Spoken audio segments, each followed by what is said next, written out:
in due process to go through. In fact, the only thing that is keeping El-Rufai out now is because he's a politician and he's a politically exposed person. That's the only thing, and that he plays a big role in the opposition. And so the idea that you don't want to fall into the narrative of suppressing or witch hunting the opposition just when elections are around the corner. So it's really like holding the country hostage and ransom. Shouldn't the law supersede? It should. The narrative of witch hunting. Absolutely, it should. But then, politicians will always be very careful about narratives. So that's the point that I'm making, because that's why I made this that I said that, look, if this was an ordinary person that has done this, the person would be in detention right now. We would probably have been even brought to court for the first appearance in court in front of it. But people of this level who abuse their leverage, who abuse their exposure, who abuse their authority, are the ones who are actually undermining the state, the institutions of the state. And that's why I've said elsewhere, there's a problem of hacking the security architecture, the phone or lines. What exactly separates Nigeria from surveillance state run by private interest? If a politician of high repute, such as these two examples, can actually penetrate intelligence channels or state security channels, such as this, and someone like El-Rufai, what he has just done, shouldn't he be prosecuted really by our laws? Let me respond to the last question first. Let's be very clear about this. If an ordinary person, goes on TV, just say an ordinary person or just an activist, who is not a politician, goes on national TV to say that they act the line of the commissioner of police, not the NSA, of the commissioner of police, and that they heard him, he was doing this, and that they have proof. Where do you think that person would be right now? The person would have been picked up. There will be issues around investigations, prosecution around it now, and it would have been legitimate to go through. It would have been due process to go through. The only thing that is keeping El-Rufai out now is because he's a politician and he's a politically exposed person. That's the only thing, and that he plays a big role in the opposition. And so the idea that you don't want to fall into the narrative of suppressing or witch hunting the opposition just when elections are around the corner. So it's really like holding the country hostage and ransom. Shouldn't the law supersede? It should. The narrative of witch hunting. Absolutely, it should. But then, politicians will always be very careful about narratives. So that's the point that I'm making, because that's why I made this that I said that, look, if this was an ordinary person that has done this, the person would be in detention right now. We would probably have been even brought to court for the first appearance in court in front of it. But people of this level who abuse their leverage, who abuse their exposure, who abuse their authority, are the ones who are actually undermining the state, the institutions of the state. And that's why I've said elsewhere, particularly when we talk in civil society and even with the media, when we talk about Nigeria's election and the rest of that. And I said, look, the biggest risk to Nigeria's elections is not the Electoral Act, it's not the electoral law, it's not the Constitution, it's not the electoral management body. The biggest risk to Nigeria's democracy is the Nigerian politician. Because if we get the Nigerian politician right, then nobody will be deliberately undermining. Politicians in Nigeria actually vote resources, deliberately to undermine political processes. So when people do this, you can see that they are actually the danger. It's not the process itself that is a danger and a threat. It's these people who are actually the danger and who are the threat. And until Nigerians realize this and begin to hold our politicians accountable, begin to separate between the politician and the institution, so that we safeguard our institutions and deal with the individuals and the politicians, we are going to continue to be in problem as we are today. should anybody who admits to this kind of thing, should that person not be prosecuted? Of course, the person should be prosecuted. The only reason why this person is not being prosecuted today is the reasons that I've given you. And again, let us also be clear about one thing. Now, the reason why people like this also do what they are doing, and I think we've had this conversation before, but maybe we can throw a bit more light on it, is that one of the reasons why the Nigerian state, why governance is dysfunctional in Nigeria, appears to be very dysfunctional in spite of good intents of some individuals, and so why sometimes it seems like no matter what you do, nothing is working and nothing is changing. It goes back to these politically exposed persons. We have a ruling political class in Nigeria that, one, does not agree amongst itself, so it does not have a minimum consensus. So there's no national consensus that they are all committed to and loyal to. They are not loyal to Nigeria, they are loyal to themselves, and they are different segments. So Nigeria, and so when you have a majority of political actors this way, it's not as if there are no nationalist Nigerians amongst, but that we have a majority, you have the playing ground, which is like this. Now, what they also do is that every political actor, okay, give somebody, even if it is a politically appointed position, not even that you have won.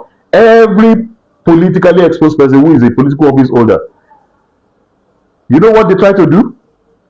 They try to convert that aspect of the state that they control, they try to convert it into an instrument for their personal service, not the service of Nigerians. And so you have a state that is therefore that has been, if the Nigerian state was just captured by the ruling class, a ruling class that has a national consensus, it would have even been better. But you have a Nigerian state that has been captured by different segments of the Nigerian ruling class, and so each segment controls different. Each faction of the ruling class controls different segments of the state, and so the state cannot act as a state. So you look at security, you look at this. If people are doing this, by what stretch of the imagination can the state and the security architecture actually act, in a uniform manner? With this scary picture, how then can we have a conversation around democracy and rule of law when certain individuals admit to weaponizing state machinery? For me, the biggest problem with abuse of office is the audacity and the impunity. But impunity grows from where? Impunity grows from lack of response. If people can do things and get away with it, then of course you are laying the foundation for impunity, you are laying the foundation for abuse. But if every action, okay, has a consequence, so if it's a positive action, that's a positive consequence. If it's a negative action, that's a negative. If every action, every choice that we make, if it has consequences, and if some people are not excluded from those consequences, then we'll be able to get it right. And it seems to me like the way the Nigerian state has not been paralyzed, it takes all of us as Nigerians and citizens to start becoming more institution focused than individual focused, and to start protecting Nigeria rather than protecting whichever politician we think we are loyal to. If an institution has been compromised, can we deal with the compromise of that institution? Without, irrespective of the sentiments that we may have. And so that for me is the biggest thing. But this also requires leadership. So citizens are not just going to wake up and do it. It also requires, leadership for that to happen. Where is that leadership going to come from? Some people have to really take the bulls by the horn. At the core of events like this, controversies such as this, is money. The conversation about money springs up again.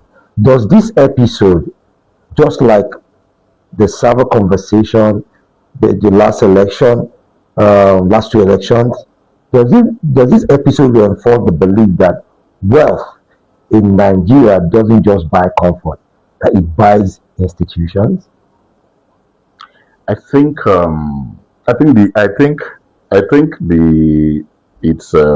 the other way around. I think politicians, the Nigeria's ruling elite, are interested in taking over institutions because it enables them to accumulate and protect wealth, ill-gotten wealth. So the institutions, that's why they weaponize and instrumentalize the institutions for their own personal gain, because that's how they make ends meet. That's how they make their wealth. That's how and protect the wealth. So if you acquire wealth illegally, okay, then you also need to be able to protect it. So you need the institution not only to acquire the wealth illegally, you also need the institution in order to be able to protect that illegality, which is why you find the politically exposed in Nigeria, they are never outside the corridors of power. Once they are outside the corridors of power, you can actually see a visible decline in their status, in their wealth, because that's the only thing that they do. So, and I guess for me that part of what I think this is a challenge for two groups or three groups really of citizens. I think that active citizens in civil society, in the media, need to band together and become more politically active. I think that business people, particularly those who, of course, they may have benefited from patronage from politics, but are actually business people and invested people. I think it's high time they also become very interested in politics, so that they can sanitize politics, so that even their own wealth that they are actually making in more legitimate ways can actually be safeguarded. Because otherwise, these people who are making illegal wealth would simply crash everything for them. And then the third level of people that I think also needs to be able to do this after citizens and after the business people. I think that it is also high time that organized workers should become, workers should become conscious of their role as citizens, of the fact that everything that pertains to their working conditions is actually determined in the political arena, governance, and so to become politically conscious in their own interest. Because right now, it's not as if workers are not politically active, but they are active in the interest of other people, not in their own interest. Because if they were organized politically, be organized in their own interest, then even when they are supporting people, they will be bargaining. They would have a platform. So when I say bargaining, they are not bargaining for position. Oh, you give me this thing. They are bargaining in terms of policies. They are bargaining in terms of what we want, direct impact we want on our lives if we give you our support. We need to get to that point, and for me, that's actually the way to save Nigeria's democracy right now.